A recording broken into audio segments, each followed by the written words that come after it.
The great hall of Irelen shined with golden lights. It was the heart of the alien empire, where rulers were chosen and crowned. Statues of past queens stood tall along the walls, their stone eyes watching the ceremony. In the center, on a high platform, rested the crown of Queenza, glowing, ancient relic that had not chosen anyone for 500 years. The nobles sat in silence. They had seen this many times before.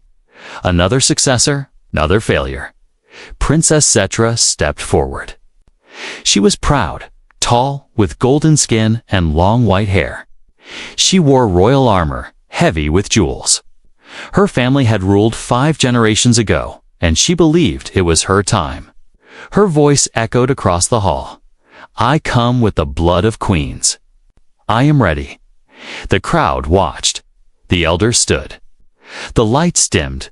Zetra walked slowly up the steps and placed both hands on the crown. Nothing happened. No light.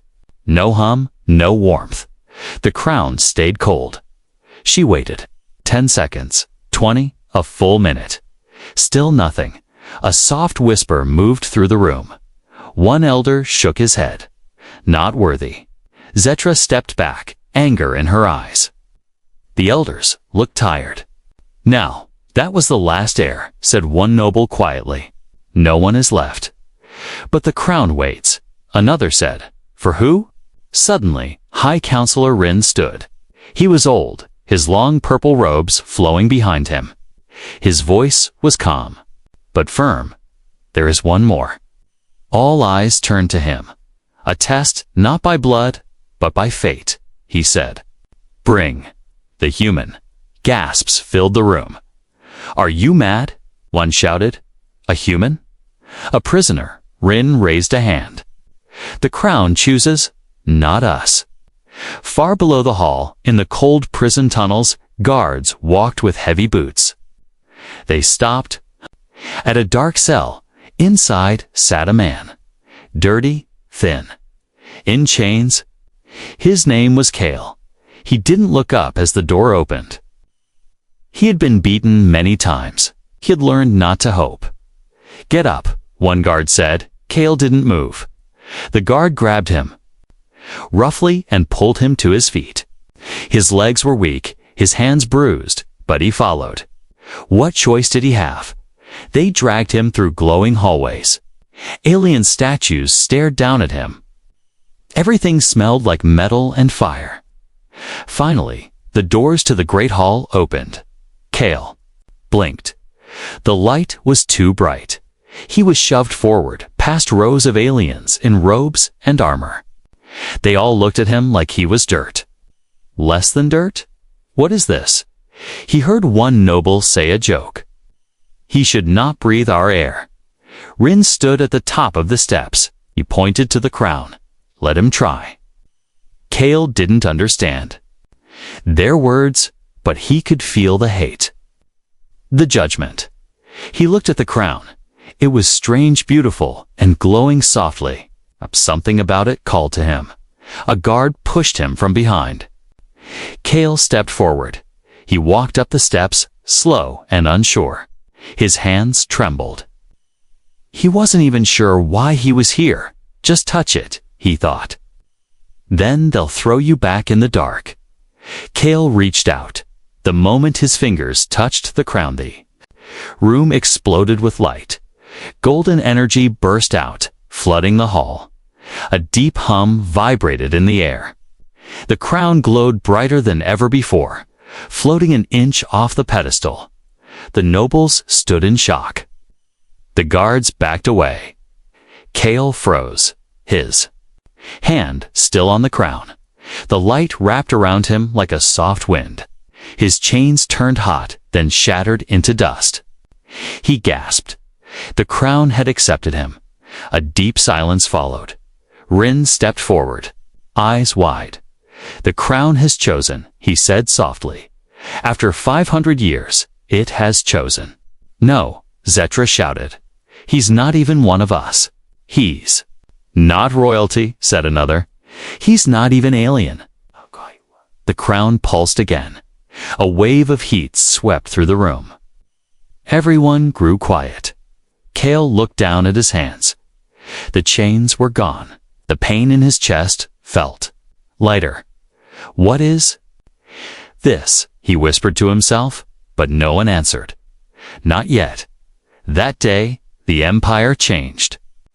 A human once broken, once locked in the dark, had touched the crown made only for queens, and the crown had answered not with words, but with fire, light, and truth. Kale stood frozen at the top of the stairs. The golden crown still glowed gently. Under his fingers, around him, the grand hall was silent. Eyes watched him, angry, confused, afraid. He had never felt so out of place. His shirt was torn, his skin bruised. Dirt marked his face. He had no crown, no name, no power. And yet, the crown had chosen him. He stepped back slowly. His breath was heavy. He didn't understand what just happened. A few guards raised their weapons, unsure of what to do. "Stop." Counselor Rin shouted.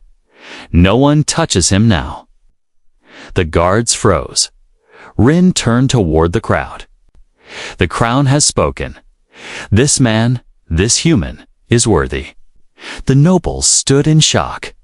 Murmurs ran like fire through the hall. "This is madness. A mistake? He's a slave. A beast." Princess Zetra's face was hard like stone. "The crown is broken. This human cannot be chosen. He is filth." Rin looked straight at her. Yet the crown glowed. It broke his chains, and you saw it. She didn't reply, but her eyes promised trouble. Rin walked up to Kale slowly. The old alien bowed his head just slightly. Kale flinched. No one had ever bowed to him before. "You do not understand us," Rin said softly, speaking in the old language of the galaxy. "But the crown, it understands you." Kale looked down at the crown again. It no longer glowed, but something inside him still did. Later that evening, Kale was not taken back to the dungeon. Instead, he was given a room still small, but clean. There was a soft bed, food, water, warm air. He sat in silence, staring at the wall. He didn't know where he was or why this was happening. He didn't trust it. It felt like a trick, a no test, a different kind of cage. He remembered the way.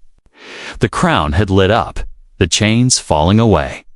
The warmth inside his chest, back on Earth, nothing like this ever existed. Not even in stories. He touched the scar on his arm left by the alien guards when he first arrived. A reminder of pain, of survival. Now they treated him like something more. But he didn't believe it yet. Outside his door, 2 guards stood. Alien guards. They said nothing, but they watched inside the palace. The council argued late into the night. "He cannot rule," one elder said. "He's not of our kind." "But the crown chose him," said Rin. "The relic cannot be fooled."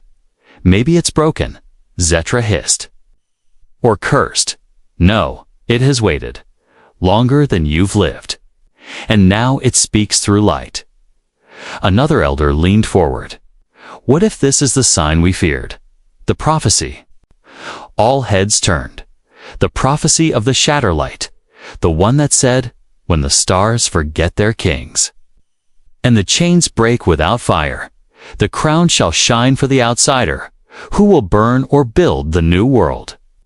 No one had believed it, until now. Meanwhile, Kale lay awake. He had no idea that aliens were fighting over his future, that old words were being whispered, that the queen herself was dying, and her throne was almost empty. He only knew fear and a strange pull in his chest. A dream came to him, in it. He stood in the grand hall again, but this time, alone. The statues of old queens moved, they watched him, judged him. Then one of them stepped down from her pedestal. She was taller than all the others. Her crown glowed like the sun. She placed her hand on his shoulder. "You are not chosen because of power," she said.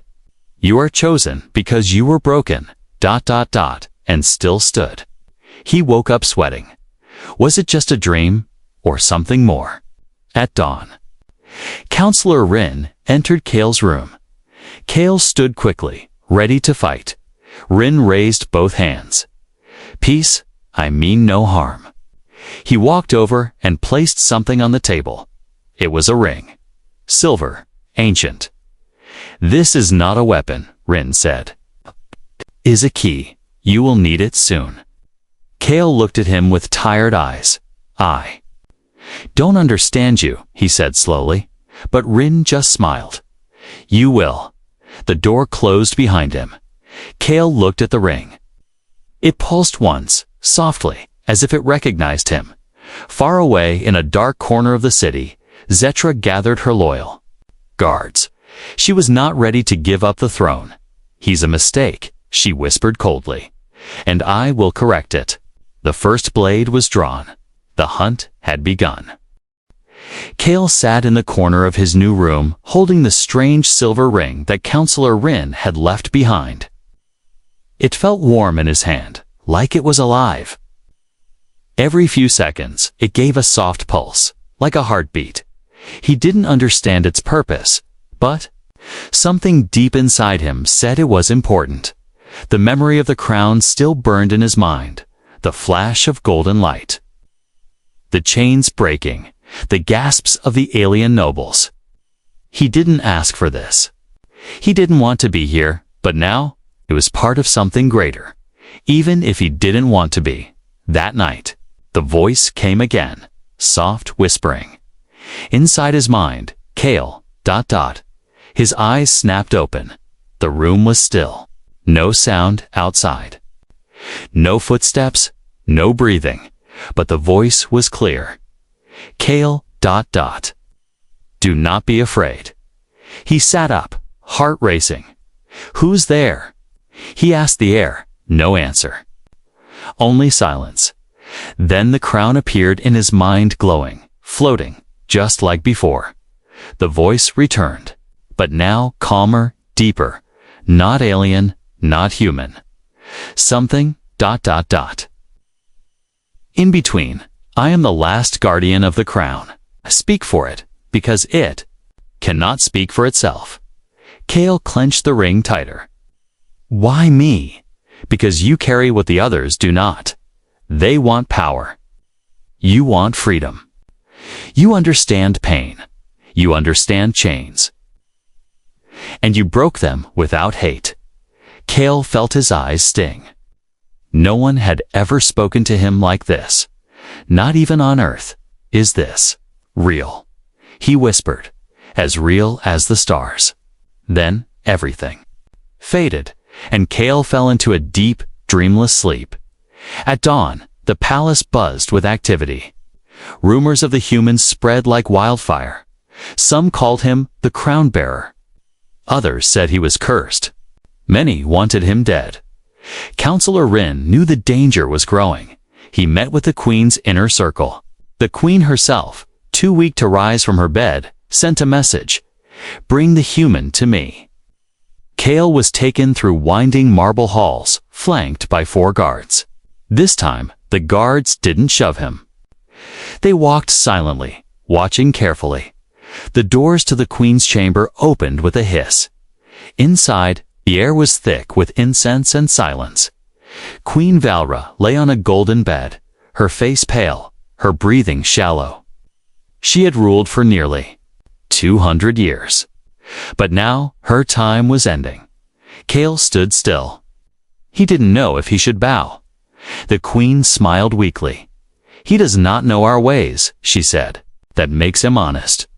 She raised one thin hand. Come, child, sit beside me. Kale sat slowly at the edge of the bed. I have watched this empire rise and fall, she said. I have seen pride destroy leaders. I have seen power eat the hearts of the noble. But you are different. I'm not special, Kale said softly. You are, she replied, 'cause the crown chose you, not your blood. She paused to breathe. There is a bond now between you and it. You must listen when it calls, even in dreams. Kale hesitated. It spoke to me last night. The queen's eyes widened slightly. Then it has truly begun. Outside the chamber, Zetra waited in the shadows. She wore a cloak now, her face hidden. One of her spies stood beside her. He's in the queen's room, she asked. Yes, the spy nodded. They speak alone. Zetra's eyes narrowed. He must not leave alive. Inside, the queen took a ring from her finger and placed it gently in Kale's palm. This is the twin to the one Rin gave you. They are keys to the Hall of Echoes. What's there? Kale asked. Answers, she said. The history of the crown, its voice, its trials. If you pass them, the Empire will accept you. And if I fail, she smiled faintly. Then, history ends here. Kale clenched both rings in his hand. He didn't understand this world. But he knew one thing. He had to keep moving forward. That night, Kale was escorted to the Hall of Echoes. The doors were massive, carved with alien script and crowned with glowing symbols. As he placed both rings into the slots, the doors began to open slowly, letting out a low hum, like ancient breath being released inside. The air was cold and still. The walls were made of crystal, and voices echoed softly from within past rulers. Past failures, past choices. A single stone path led to a pedestal. On it sat a smaller version of the crown, glowing gently. Waiting for him, Kale stepped forward, but as he reached out, a figure blocked his way. Xaetra. Armed. Ready. No more games, she growled. The crown is ours, not yours. Eyes met hers. I didn't take it. It chose me. Then it chose wrong. She lunged. The cold glow of the Hall of Echoes lit every sharp angle of Zetra's face. Her blade, black and curved, hummed with alien energy. She took a step closer. Kale didn't move. He had no weapon, no armor. Only the silver rings in his hand. This strange warmth still burning inside his chest since the crown had touched him. Leave now, Zetra said, and maybe they'll let you live as a servant. But if you take one more step toward that crown, I will end you. Kale looked past her to the pedestal, where the smaller crown called the trial crown floated. It pulsed gently, waiting. I didn't come here to fight, Kale said, but I won't turn away. Zetra lunged. He ducked the first swing. Her blade sliced the air above his head. Kale rolled sideways and ran toward the pedestal. She chased him. Fast and deadly, just before she could strike again. The trial crown exploded in light. A wall of gold energy formed between them. Throwing Zetra back across the chamber, Kale stood frozen. Breathing hard, from the crown came a voice not in sound, but in his mind, you have stepped forward. Now the trials begin. The Hall of Echoes shifted. The walls melted into mist. The floor turned into moving glass. Kale stood alone now, surrounded by stars and shadows. He had entered the first trial. From the dark came a new version of himself, taller, stronger, dressed in armor. This version of Kale had no chains, no scars. It stared at him coldly. You are weak, it said. You survived by luck. You are no ruler. Kale swallowed hard. Maybe I'm weak, he said, but I don't run anymore. The shadow Kale raised a sword of fire and charged. Kale dodged and fell. He grabbed a shard of glowing crystal from the ground and blocked the next strike. They fought. Kale with no training. The shadow with perfect form. Blow after blow. But Kale didn't stop. He kept standing, bleeding, shaking, but never giving up. Finally, he knocked the shadow to the ground. The sword disappeared. The figure faded. The mist whispered, Trial 1. Passed. The space shifted again. Now Kale stood in a burning city. People screamed. Alien children ran through fire. Behind them came massive machines war drones, black and red. Killing without mercy. Kale saw a group of injured civilians trapped under rubble. They cried for help far ahead. He saw the exit safety. He had a choice. Run or save them. He turned. Without hesitation and ran toward the trapped group. He pulled them out one by one, burned his hands, cut his arms. Lifted what he could, cried when one child died in his arms but still kept going. When he got the last child to safety, the world turned silent again. Trial 2. Past the final trial was different. No fire, no enemy, just silence. And one question the voice asked. If the crown gives you power, what will you do with it? Kale closed his eyes. I don't want power, he said. I just want people to stop being hurt. I want no one else in chains, not humans, not aliens, no one. The voice paused, then said, Trial 3. Passed. Kale dropped to his knees. He was tired. His body shook, but the crown now hovered in front of him. Golden and warm, it lowered itself onto his head. For a moment, nothing, then the Hall of Echoes exploded in color. Images rushed through his mind, memories of queens, kings, wars, peace, sorrow, and hope. He saw the history of the empire, the choices made, the lies told, the truth buried. He saw himself not as he was but as he could become. And then, it stopped. He opened his eyes. He was back in the hall. Zetra was gone, and standing in front of him was Counselor Rin. You passed, Rin said softly. Kale looked down at the glowing crown resting on his head.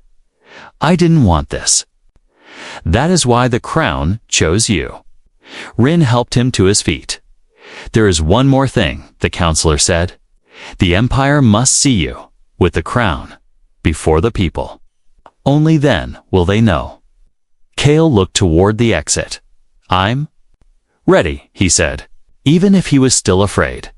Far away, Zetra slammed her fist into a stone wall. Her plan had failed, but she wasn't done. Let them cheer for him, she said. I'll be waiting, and this time she wouldn't miss. The palace tower was quiet. High above the golden city of Viralan, Queen Valra lay in her chamber. Her body was weak, her skin pale like moonlight. But her eyes still burned with wisdom. The time had come. She asked for Kale to be brought before her alone. Kale entered slowly, wearing a simple robe. The trial crown still rested on his head, glowing faintly. He didn't feel like a king. He felt like a man caught in a storm, barely standing. Queen Valra smiled as he approached. You survived the trials, she said softly. Good. Then, you are ready. Kale bowed his head. I don't know if I'm ready for anything. Then you are wiser than most rulers already, she replied. He sat beside her bed. For a moment, they were silent. The wind outside brushed against the tower windows like a soft whisper. Then the queen spoke. There is something the others don't know. A truth hidden for centuries. A truth I kept. Until now, Kale looked at her, confused. Why me? Because the crown chose you, she said. And you passed the trials not with strength, but with heart. She raised her frail hand and placed it gently over his. When I was a young queen, she began, I entered the Hall of Echoes as you did. The crown chose me. But in the final trial, I saw something I never spoke of, a vision. Kale leaned closer. I saw a human, she whispered. Not one from our time, but from the stars, lost. Chained, but glowing with something more powerful than any weapon. Mercy. Kale's breath caught. That was you, she said. Or someone like you. The crown showed me. that our bloodline would end, that no alien heir would ever be worthy again. He didn't know what to say. "Why didn't you tell anyone?" he asked. "Because they would never accept it," she replied. "They would fear it. A human ruling our empire. They would rather burn the crown than kneel." She coughed, her voice fading. So I waited. For years, for decades. I kept the crown from all who came. I let it reject them, and I prayed that when the time came, you would still be alive and brave. Kale stared at her, eyes wide. "You kept the throne empty. All this time? For me?" "No," she said. "For the one who earned it, I only hoped it would be you." A tear rolled down his cheek. He had never been chosen for anything in his life. Not on Earth, not in the camps. Not even in prison, but here, in a world not his own. Someone had waited for him. The queen reached under her pillow and pulled out a small, glowing crystal. "This is my final order," she said. "Take this to the core chamber beneath the palace. Place it in the crown's altar. It will show the people the truth." "What truth?" "That the old ways must end," she said, "and a new world must begin." He took the crystal gently. "Will I see you again?" he asked. She smiled weakly. "Not in this life." Kale left the room without speaking. The guards outside looked confused, but Kale's eyes were filled with fire now. He had a mission in a dark corridor below the tower. Zetra watched him from the shadows. Her spy had listened at the door. She gave him the core crystal. The spy whispered. Zetra's eyes narrowed. "She plans to make him ruler by her last order." "Should we strike now?" the spy asked. "No," Zetra said. "Let him walk into the core chamber. Let him show the truth." She smiled coldly. "Then we crush him in front of everyone." That night, the entire city gathered outside the palace. The word had spread. The crown had chosen a human. The queen was dying. A final message would be shown from the highest tower to the lowest street. Eyes turned toward the core chamber, a glowing structure at the center of the palace, built to broadcast memories from the crown itself.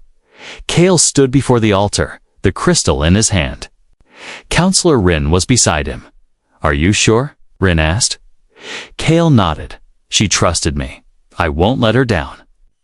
He stepped forward and placed the crystal into the altar. The chamber lit up. A golden beam shot into the sky. A hologram appeared. Above the palace giant, glowing, alive. It was Queen Valra, standing tall and strong. Her voice echoed across the city. "My people," she said, "the crown has waited long. I kept the truth from you, but now I give it freely. The human is not your enemy. He is your future." Gasps filled the streets. The crown chose him not by blood, but by spirit. If we deny him now, we deny the will of our ancestors. We deny our future. The message ended. Silence followed, and then cheering. Some clapped. Some cried. But Zetra's eyes burned. She turned to her guards. "Ready the blades." The golden light from the queen's final message still shimmered in the sky. People in the city below stood speechless. Many looked up with wonder, others with confusion, some with hate, but in the shadows of the palace, Zetra moved fast. She walked through the old war tunnels beneath the ground, where loyal soldiers waited, those still angry that a human wore the trial crown. "He will destroy everything we built," she told them. "The queen is gone. The people are weak, but we are not. Tonight, we take back the empire." Swords were drawn, armor strapped, plans made. The rebellion was ready. Above, Kale stood on the palace balcony. Watching the people, they looked different now. Some bowed. Some waved. He felt a strange weight pressing on him. Counselor Rin stood beside him. "You've done what no one else could," Rin said softly. They saw the truth. Kale nodded, but didn't smile. They saw a message. Kale replied. Not me. Not yet. Suddenly, a loud explosion echoed from below. The ground shook. Screams filled the air. Kale turned fast. What was that? Rin's face turned pale. The rebellion. Down in the palace halls, Zetra soldiers stormed through. They cut down guards, broke into chambers, and spread fire wherever they went. The human dies tonight. One shouted, they will never kneel to him. Servants ran. Civilians screamed. Chaos spread like poison. Kale rushed through the hallways with Rin and 2 palace guards. The crown on his head still glowed, but it could not stop blades. We have to get you to the inner chamber, Rin said. There's a shield there, only the crown can activate it. Kale didn't argue. He followed. But when they turned a corner, Cetra was waiting. She stood in full battle armor, a red-bladed spear in her hand. Behind her, a squad of rebel fighters. It ends here, she said. Rin stepped forward. You're a traitor to the crown. The crown betrayed us first, she said. It chose a weakling, a slave, a stranger. Her eyes locked on Kale. You're not one of us. Kale stepped forward. I never wanted to be, he said. But I won't let you burn this place down because you hate who I am. You're not a ruler, Cetra snapped. No, Kale said. I'm not a ruler. I'm just a man who knows how to stand when everything's falling. Zetra roared and lunged. The palace guards met her soldiers in a violent clash. Blades sparked. Cries filled the air. Kale fought with no weapon, just his instincts. He grabbed a staff from the ground and blocked a rebel strike. He moved fast, wild, untrained but determined. Zetra came for him again and again. She was stronger, smarter, but something burned in Kale's eyes, a fire she couldn't crush. You don't belong here, she shouted. I didn't, he growled, blocking her spear. But the crown thought I did. He ducked, rolled, and slammed the end of the staff into her stomach. She stumbled back. The glow from his crown pulsed, brighter than before. Suddenly, a blast of golden energy erupted around him. A shield formed in midair, protecting him from the rebel fighters. Rin gasped. The crown is defending you. Zetra saw it too. Her hands shook, her face twisted with rage. No, it can't. She ran at Kale one last time, but he stood still, and the shield stopped her blade. The energy pushed her back. Throwing her against the wall, she slid down, gasping. Defeated, the battle slowly ended. Rebels dropped their weapons. The fire in the halls dimmed. The palace guards raised the Empire's banners once more. Kale stood in the center of the hallway, breathing heavily. The crown was now glowing like a sun. Rin stepped forward, voice low and firm. The trials are done. The people have seen the truth. The traitors are defeated. The crown has protected you. He knelt on one knee. I now name you King Kale of Irulan. Others followed, one by one, kneeling in silence. Later that night, Kale stood alone in the quiet of the old throne room. He looked at the empty throne made of crystal and gold. He touched the back of the chair, not yet ready to sit. The voice from the crown returned gentle. Calm. You are not perfect, but you are willing, and that is enough. In the dungeon, Zetra sat in silence, chained now like he once was. She stared at the floor, broken, but somewhere deep in her heart, a part of her understood. The crown had never been wrong. The sun rose slowly over the golden towers of Irulan. For the first time in centuries, the city was quiet. No flames, no marching armies, no shouts in the streets, only silence and a feeling that something old had ended, and something new was about to begin. In the heart of the palace, Kale stood before the ancient throne. He was no longer a prisoner, no longer a stranger. He was now the chosen one, the first human ruler of an alien empire. The crown still rested on his head, glowing softly. It no longer pulsed with fear or warning. Now it was steady, calm, as if it had finally found peace. Behind Kale, Counselor Rin stood proudly in ceremonial robes. "All of Virelin awaits," he said.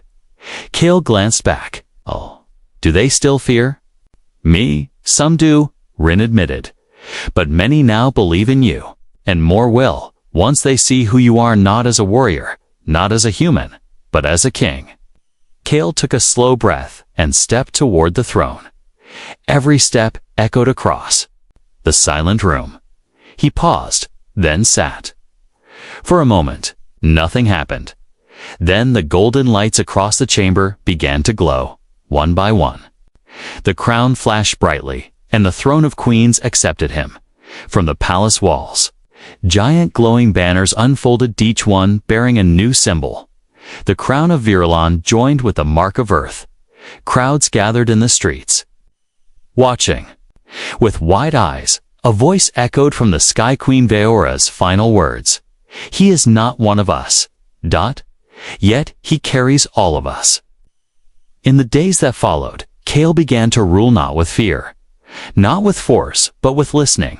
He spoke with alien workers, farmers, builders. He asked questions, not orders. He walked through villages without guards. He visited orphan homes that had been forgotten. And slowly, the people changed. Where once they whispered, they now bowed. Where once they feared, they now respected. One evening, Kale visited the prison. There in the lower cell sat Zetra, once proud, now silent. She looked up as he entered. Her eyes were tired, but not full of hate anymore, just questions. "You came to gloat." Kale shook his head. "I came to tell you something." Zetra raised an eyebrow. "I forgive you," he said. Her mouth tightened. "I tried to kill you. You tried to protect your world," Kale replied. "But you did it the wrong way." She looked away. Kale didn't move. "But I won't kill you, and I won't leave you here to rot. You're strong, you're smart, and this empire needs people like you. So when you're ready, come find me." He turned and left. For the first time in years, Zetra cried. In the grand hall, the crown called to him again. Kale stood alone before it, now glowing even brighter than the day it first touched him. The voice returned, warm and proud. "You have done what many could not. You united what was broken. You carried pain without passing it on. You stood not above the people, but beside them."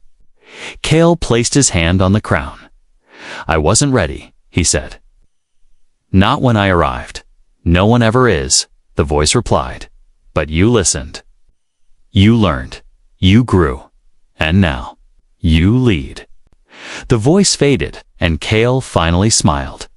Years passed under Kale's rule. The empire changed. Humans were welcomed, not caged. Alien worlds once forgotten were brought back into peace. Old enemies became allies. Even Zetra, once a rebel, stood at his side as a protector of the crown. The empire was not perfect, but it was healing, and in every school, every hall, and every city square, one story was always told. The story of the crown that rejected every heir for centuries, until it chose a human prisoner who rose to become a king. And when young children asked, "Why him?" the elders would always smile and answer, "Because the strongest kings are not born from thrones. They are born from chains,